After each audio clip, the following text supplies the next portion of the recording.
Today Bihar live में फिर से ये कोविड-19 की वृद्धि हो रही है।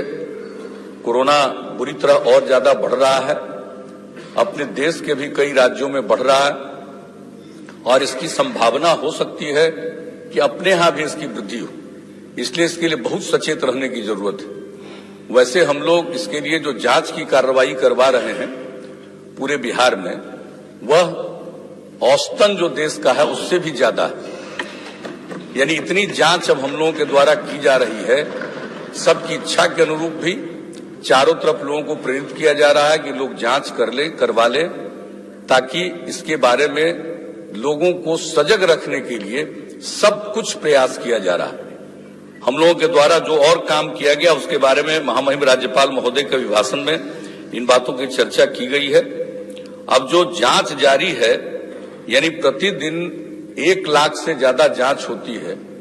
और 10 लाख की आबादी पर जो हम लोगों के यहाँ कल का जो फिगर है, 10 लाख की आबादी पर कल तक का जो फिगर है, उसके हिसाब से 1,10,720 लोगों की जांच की गई है और राष्ट्रीय स्तर से ये 10,000 से भी ज्यादा संख्या में। तो हम लोग अपनी तरफ से प्रयास कर रहे हैं और इसके अलावा जो भी और कार्रवाई हो, कार्रवाई की जा रही है। अभी 24 तारीख को, इसी महीने 24 तारीख को आदरणीय प्रधानमंत्री जी ने सभी मुख्यमंत्रियों के साथ भी बैठक की है और उसके लिए जो कुछ भी काम किया जा सकता है कोरोना वायरस के लिए बचाव के लिए, जो वैक्सीन पर काम हो रहा है, कोरोना वैक्सीन पर दुनिया के कई मुल्कों में काम हो रहा है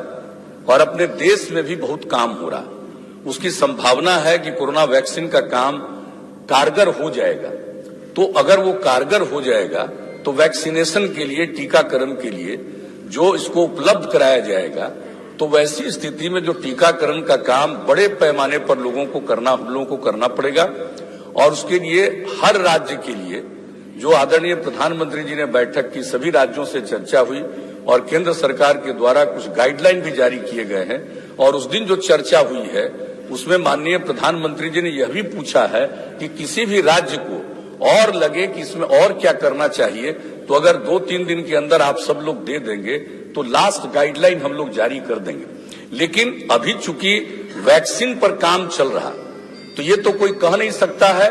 कि कितनी जल्दी होगा और कितना समय लगेगा, लेकिन पूरे तौर पर उस पर काम हो रहा है और जो संभावना है, जो एक्सपर्ट्स हैं, उनको इस बात का पूरा भरोसा है और सब लोग इस बात को मान रहे हैं कि ये वैक्सीन निकल आएगा और इसलिए वैक्सीनेशन का काम, टीकाकरण का काम बड़े पैमाने पर किया जाएगा। ये सब काम सब लोगों के द्वारा किया जा रहा है और इसके लिए जो वैक्सीन के लिए जो दिशा निर्देश दिया गया है, एक स्टैंडर्ड ऑपरेटिंग प्रोसीजर, इसकी चर्चा हमने की है। ये सब तैयार किया जा रहा है और अपने राज्य में भी बहुत सारी इसकी तैयारी, आखिर जो आएगा वैक्सीन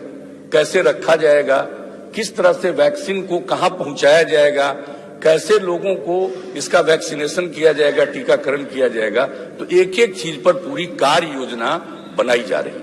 और जैसे ही वैक्सीन तैयार हो जाएगा, सब लोगों के लिए और सबसे पहले जो चिकित्सा में लोग लगे, सबसे पहले वैक्सीनेशन उनका होगा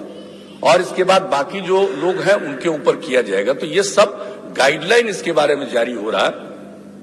और जो सबसे बड़ी बात है कि भाई ये दुनिया भर में बढ़ रहा है अब, और ये पता नहीं है कि ये कब है, गर्मी में, जाड़े में, कब, हर मौसम में ये बढ़ता रहा है। इसलिए एक विचित्र स्थिति है और दुनिया भर में बढ़ रहा है। इसलिए सचेत रहना, अभी हम लोगों के यहाँ स्थिति बेहतर है,